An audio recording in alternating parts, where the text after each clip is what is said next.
Greetings and welcome back to the Renaissance First Part. What? You can't be serious. I don't tell you I doing the intro. This is what I be talking about here. Is your inability to follow instructions is why the episode Alright. It's so hard to find good help these Okay. days. Matter of Alright. fact, take all that shot too. Cut.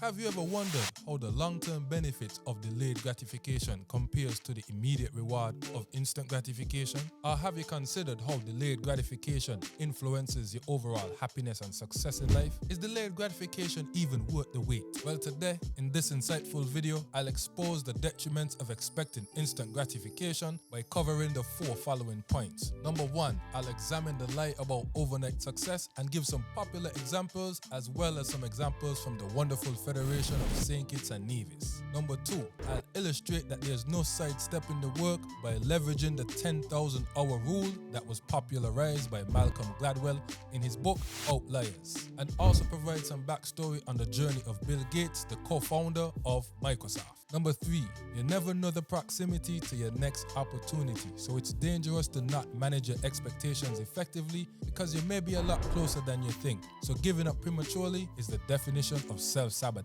And number 4, we'll close it out with the importance of independent thinking, coupled with a few quotes and ideas from the famous Jim Rohn. Enjoy.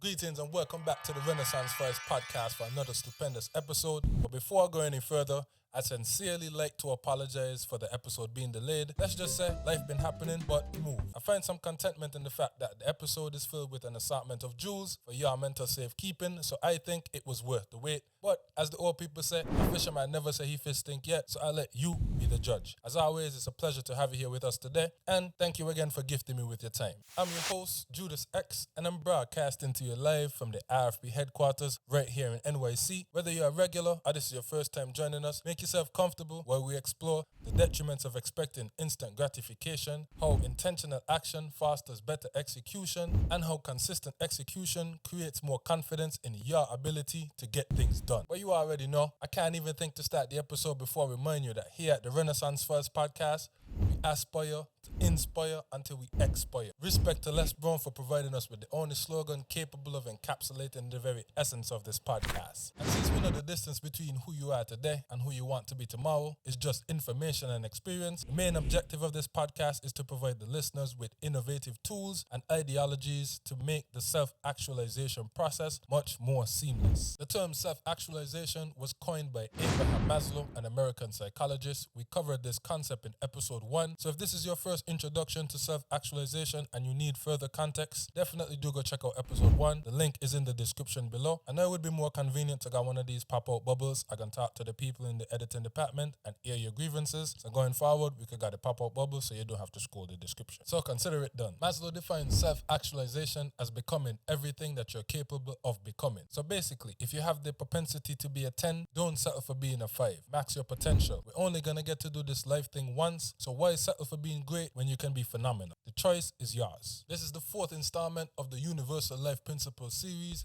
Quickly going back to the RFP Pyramid of Principles, which is a visual representation of the 5 principles that guide both myself and this podcast. The 5 principles, starting from the base of the structure, is preparation, execution, resilience, excellence, and osmosis. We're about to close out the execution principle today, but sometimes you have to go backward in order to come forward. So I wanted to quickly highlight some key reference points mentioned in previous episodes before we dive into today's episode. The execution principle states that a brilliant idea that lacks action is a wasted thought. A belief is a deeply held assumption that we create about who we are, how the world works, what we deserve, and what we think we're capable of accomplishing, and as a result, our beliefs dictate our action. You are solely responsible for your beliefs, and it's important to remember that beliefs help to shape your perception, which ultimately constructs your reality. So it's dangerous to be out here operating on false beliefs because that leads to existing in a false sense of reality. And these false beliefs are the foundation on which self-limiting beliefs are built. Or you might find yourself thinking, people against you, whole time is your beliefs beating your back. Because as we know, self-limiting beliefs prevent you from taking action necessary to take your life to the next level. So now that we got your reference points right, we could dive into today's knowledge. When you hear the word execution, who or what comes to mind? What does execution mean to you? When you think about about execution as a concept, who do you visualize? MJ, Jordan, or Jackson?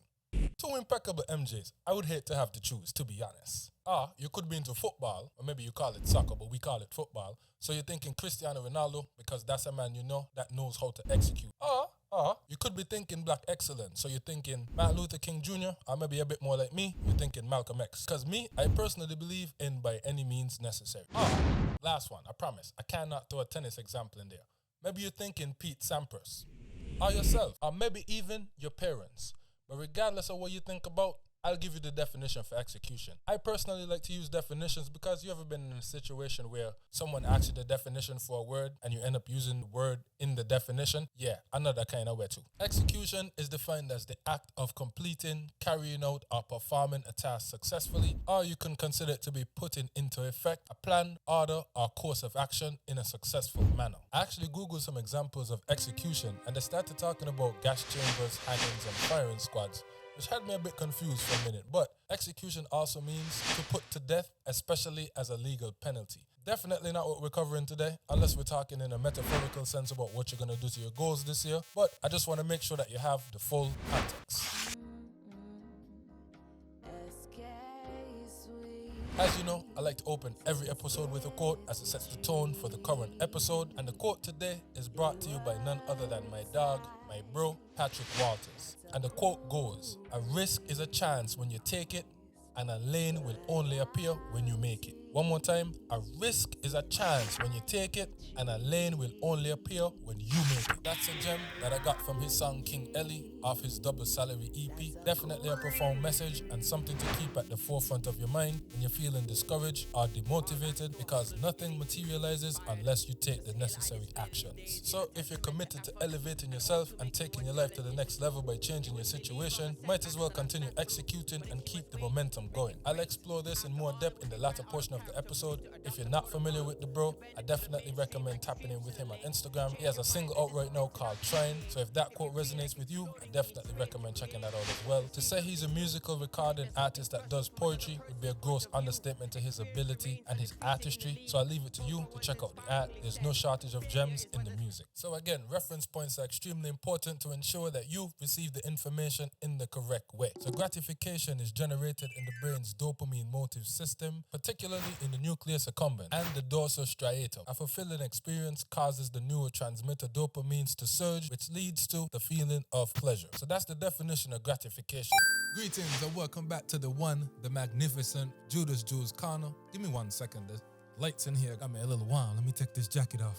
Alright, this is perfect. Come on in, make yourself comfortable. You know, every time you're in the place, you use VIP. As always, I'm your guide throughout the episodes, providing the relevant background information that you need on a relevant person, topic, or concept that was mentioned in the episode, to ensure that you don't get lost in the sauce when Dr. Seuss is throwing out all these terms that he expects you to know. Like how you go from talking about gratification to talking about neurotransmitter dopamine is beyond me. But you see what I gotta deal with. Stranger things have happened, so I digress. I'll keep this very brief with some simple definitions and some images, so you should be good to go shortly.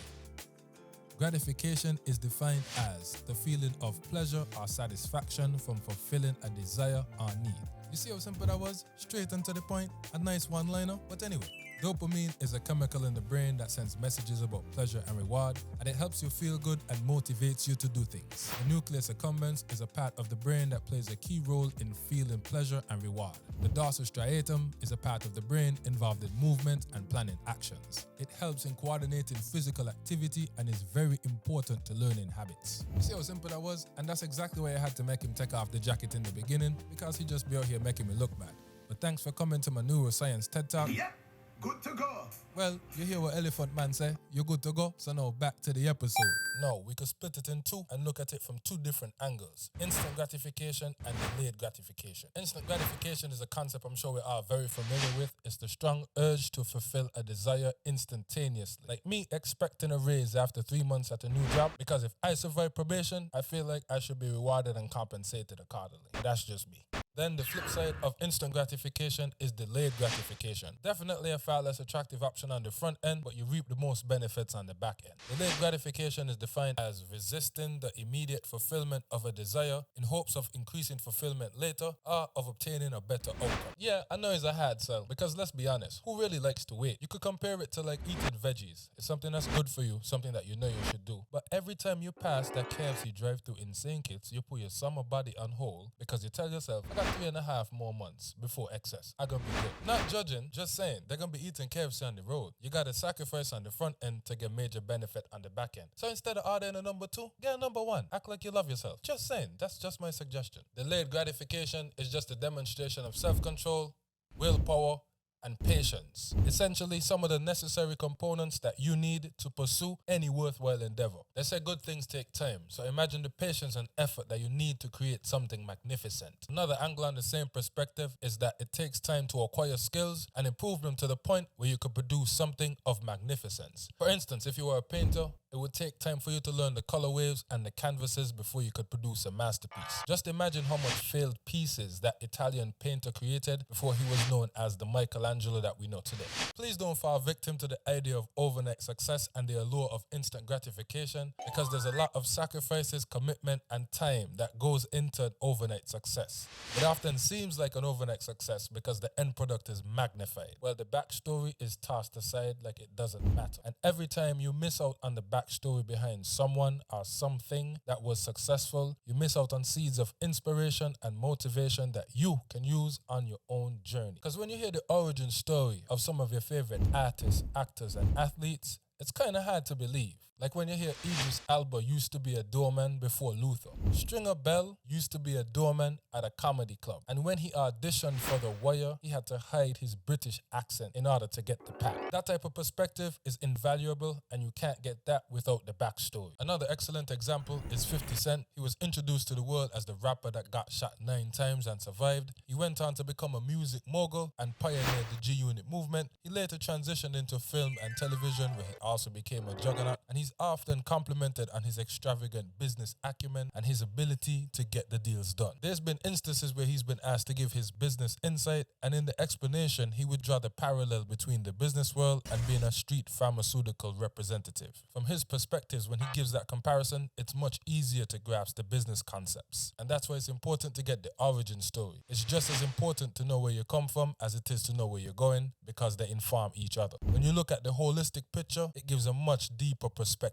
Looking at him going from the rapper that got shot 9 times to being a business mogul. When thinking about the situation holistically from this perspective and this lens, it highlights the dangers of things like social media and Amazon Prime, because the new expectation is that everything should be instantaneous, and that is a distortion of reality. Because I don't know about you, but no matter how soon Amazon tells me I'm getting my package, it's not soon enough. It's even crazy to imagine a life right now without Amazon Prime. Like, things really used to take days, even weeks to show up at your doorstep. That's madness, but that's where we come from. So to further articulate the point that there's no sidestepping the work and that repetition is important to your development in any field, I'll use the 10,000 hour rule that was popularized by Malcolm Gladwell in his book, Outliers. So full disclosure before we get into the definitions, this is not a hard and fast rule. I'm strictly using this for illustrative purposes so you could understand the concept that you can't sidestep the reps. I'll highlight some of the limitations of the 10,000 hour rule just to give an objective view, but Outliers is an excellent read with a bunch of stories of successful people that are now household names today. He does a spectacular job doing a deep dive into their journey to success and highlighting how they got to their 10,000 hours to separate themselves from the pack and make them an elite talent at their craft. So his storytelling gives an amazing perspective and depth to these people that we think we already know. Malcolm Gladwell claims in his book Outliers that the key to achieving world-class expertise in any field is to perform that skill in the correct manner for around a total of 10,000 hours. Now that's a lot of time. He further claims that based on the premise of the 10,000 hour rule, if you look at any cognitively complex field, ranging from playing chess to being a neurosurgeon, we see this incredible consistent pattern that you cannot achieve expertise unless you practice for around 10,000 hours, which is about 10 years practicing 4 hours a day. Like I said, that's a lot of time. One of the popular stories from Outliers is about Bill Gates, the co-founder of Microsoft, that I'll quickly talk about. So essentially in 8th grade, Bill Gates had the wonderful opportunity opportunity to start programming. Now bear in mind, this is 1968 that we're talking about. This is a really long time ago. This is what a Ford Mustang used to look like in 1968. This is what it looks like in 2024. Just to give you some context so you can see the contrast. So if this is what a Ford Mustang used to look like in 1968, could you imagine what a computer looked like? And just to give some perspective, obviously computers were not as accessible then as they are now. The first successful mass marketing of the personal computer would be announced as the Commodore PET in January 1977. Now you see what the Commodore PET looked like? Look at your laptop and look at this. So the contrast, this is where we come from. Now Bill had this opportunity because the Mothers Club at Lakeside purchased a timeshare to connect them to the mainframe in Seattle. But as we know, all good things must come to an end, so eventually the Mothers Club ran out of funding and was unable to maintain access to the mainframe. But by that time, Bill had already found another programming opportunity at ISI, Information Systems Inc., through the connections of one of the parents at the school. Serendipity or just proximity to opportunity?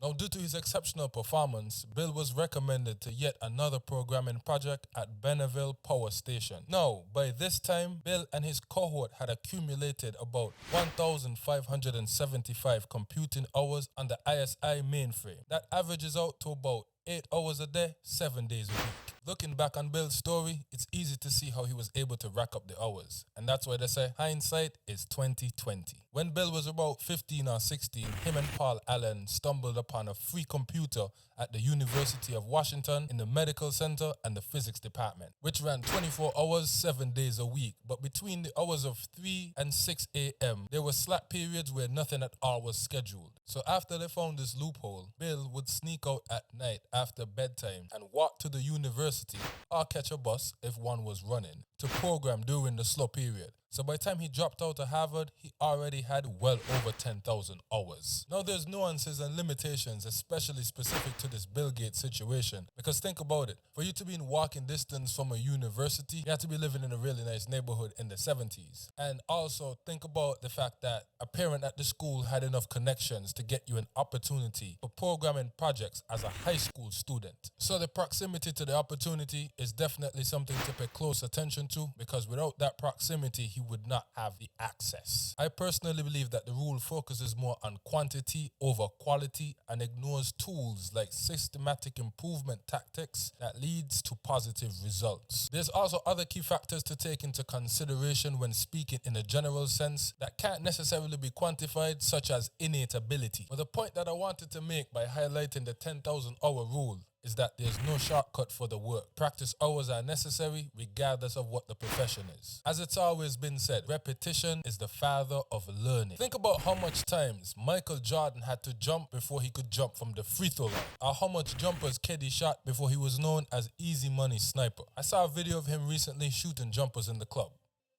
Let me bring it local real quick. How much races Kim Collins had to run before he was able to win the gold medal at the Olympics in 2003. That's really crazy that he won that medal 20 years ago. But it's definitely something to think about, like how much hiccups and sit-ups Kayamba had to do before he got good enough to land up the airport, come off the plane and score the goal that Newton need to win the game. How much music Gregory Hobson had to write before he could just show up on the road and freestyle the song and it sound like that's how the song's supposed to go. Like, really things to think about, to be honest. I think one of the most recent examples would definitely be Byron Messiah, because he went from singing the Pum Pum Room to Taliban's to doing the remix with Burna Boy and then going to Jamaica and linking with all the popular Jamaican artists that me and you know in one summer. And see, from the outside looking in, it definitely would seem to be overnight success, but that's why perspective and seeing behind the scenes is extremely important, so you don't buy into the false idea of overnight success, because it's a lot of time, commitment, and sacrifice that goes into this perceived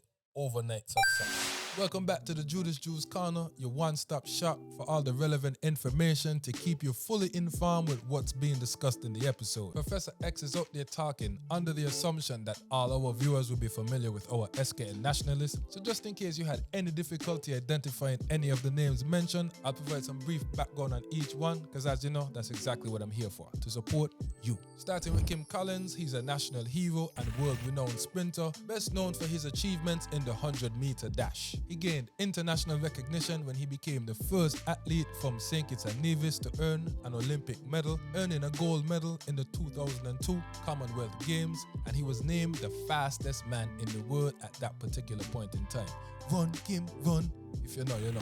He competed in multiple Olympic Games and World Championships, showcasing his talent and dedication to the sport, getting better and better despite getting older. His success made him a prominent figure in athletics, and he paved the way for many to follow in his footsteps, inspiring many from our home country and beyond. He's definitely the epitome of SKN excellence. At number 2, we got Kayamba Gums, aka Yamba. This is one of my goats. I said that with pride, and he used to live up the road from me, so with that kind of proximity to greatness, things got to work out for me. Yamba is a well-known athlete from St. Kitts, particularly recognized for his achievements in football, but he played various other sports as well, ranging from cricket to basketball. He represented St. Kitts in various international competitions, showcasing his talent and masterful skill with the football. I think I could speak for everybody with roots from Newtown when I say we remember him particularly for his contributions to the Newtown United Football Club, because it ain't matter how much time on the clock, if Yamba on the field, we could still get a W. Over the course of his career, it's been documented that he scored a total of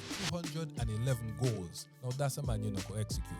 The stories about his commitment to excellence and the betterment of his craft has always been an inspiration to me, and I aspire to embody his determination of personal development both on and off the field. You know you're great when you inspire generation after generation. He also was able to attain international success and played for several clubs over the duration of his career. One of the notable teams that he played for was Derry City in Ireland. He's definitely a representation of SKN excellence, more specifically from Newtown. Yamba, if you see this, I need you on the podcast, Renaissance Reflections. Casa, hook it up. At number 3, we got Gregory Hobson, aka Mention, aka I write my lyrics like a columnist, and your best that can't match me worst day. Mr. Mention is a musical genius whose brilliant contributions in the vibrant landscape of Caribbean music is unrivaled. He's been the lead singer and manager for the New Vibes Band International, more affectionately known as Sugar Band. Cause what else you could call the sweetest band in the world that come from the sweetest place on the planet other than Sugar Band? With more than 30 plus years under the directive of Mr. Mention, Sugar Band has blessed the stages across the Caribbean and beyond.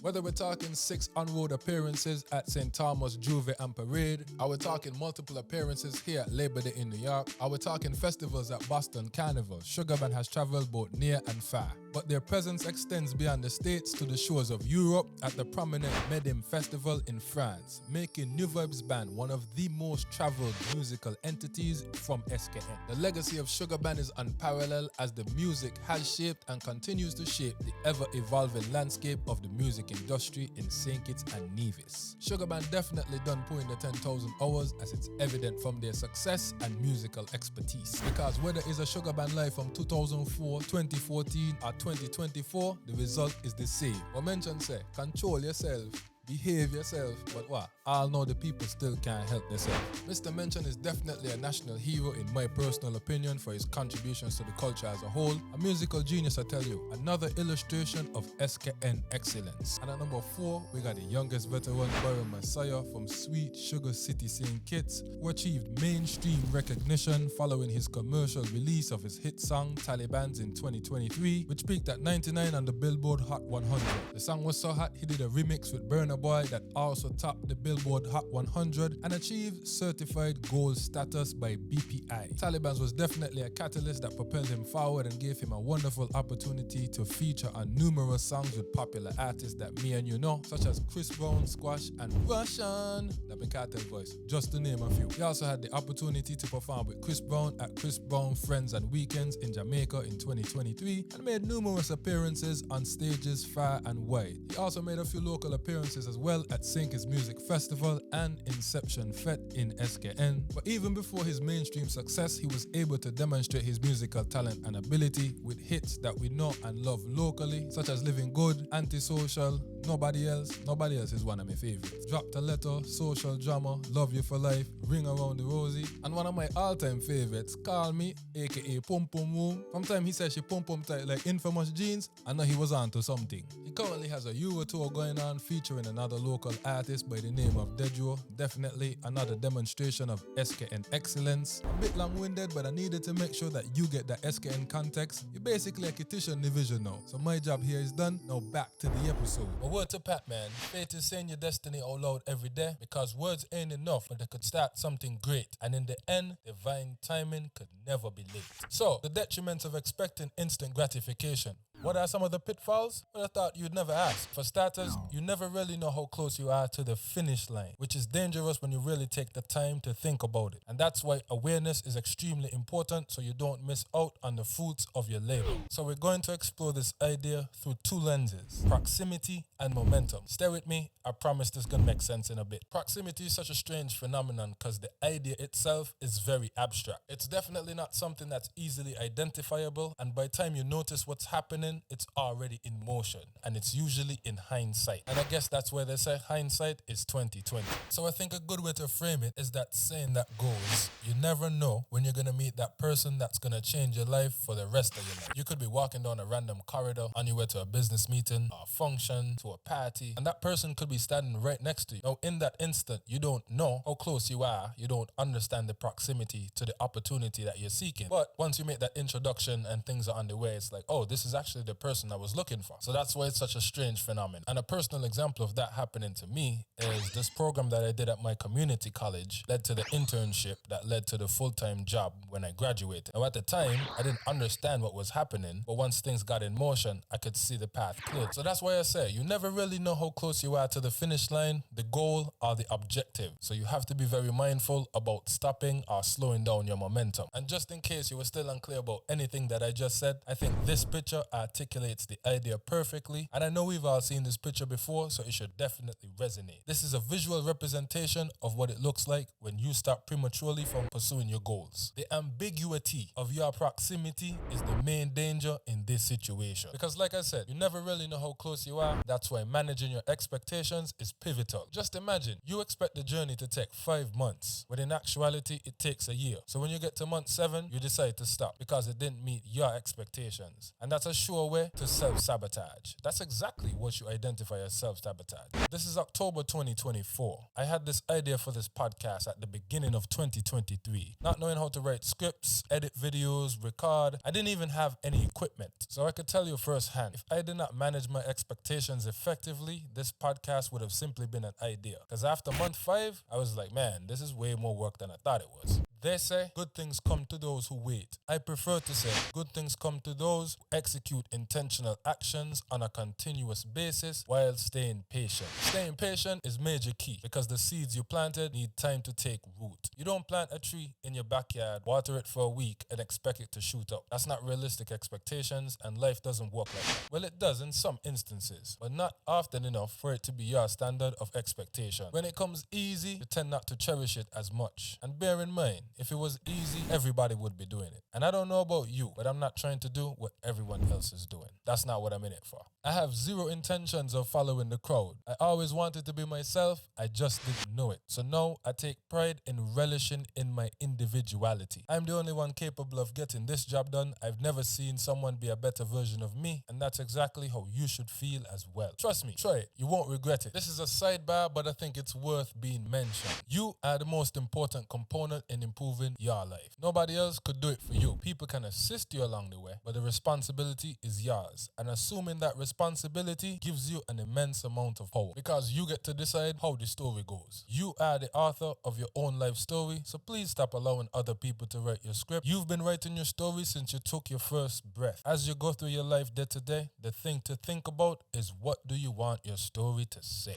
The objective is to think deliberately and with a purpose. The only thing about a man that is a man is his mind. Everything else you can find in a horse or a pig. And obviously I'm using man as a figure of speech. This applies to women as well. But to do this requires independent thinking and having the confidence to draw on your own innate intelligence and depend on your own judgment. Independent thinking is having your own views and values to guide you instead of depending on someone else to be your compass. And an independent thinker is self-determined and does not rely on the validation of others because bear in mind, if you live for the cheers, you die by the booze. Now don't get me wrong, outside validation is not a bad thing and it should make you feel good, but it's not something that you should depend on. The pursuit of the best solution should be your only motivator. One thing I always say is that there's different strokes for different folks. Your luck is not my luck and my luck is not your luck. Not because it didn't work for you means it cannot work for me and vice versa. We're not robots, so you shouldn't be taking instructions and orders. You should gather information, analyze it, and come to your own conclusion. You ever been to a party or an event and to you it was subpar at best, but everyone else is raving about it like this is the best thing since the internet? Yeah, well, that's exactly how life is. Your experience is specific to you. That's why it's important for you to know exactly what you're into, or you could walk around for your whole life being confused. Word to Murder Mace and Killer Cam, man. Two things can be true at the same time. So the event could have been spectacular, but it just may not have been your cup of tea. So I definitely recommend finding the time to figure out what's your vibration and your motion so you don't just be following the new hotness. It's extremely important to spend time with self and figure out who you are and what's your speed, because it's hard to hear yourself think in the crowd. So capitalize on those moments of solitude whenever you can. And if you don't, I guarantee you'll end up as an extra in someone else's movie. Like Jim Rohn said, leaving your plans up to someone else is dangerous. Because what do you think that they have in store for you? Just enough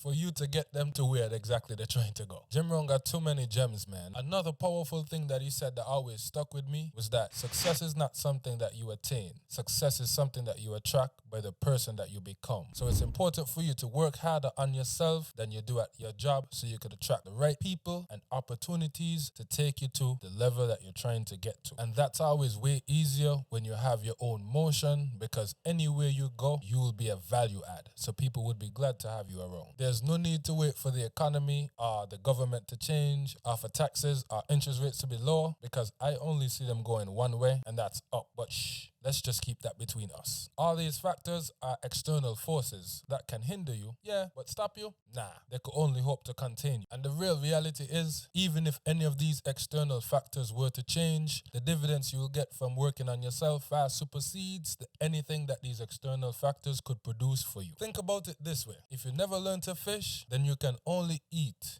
when they offer you food. I don't know about you, but me personally, I like flexibility. Because what if I want 2 fish and they're only offering 1 and I have company? Then I have to split my fish in 2, or I'll have to steal an extra fish. I definitely don't recommend the latter, but then you get my point. So I need the flexibility because I personally believe that nothing in this life is too good for you. So I want the best of everything. As Jim Rohn said, with wages, you can make a living. With profits, you can earn a fortune. And I love how a fortune sounds. So the best approach would be to figure out your talent and how you can add and bring value to the marketplace so you can earn profits instead of settling for wages.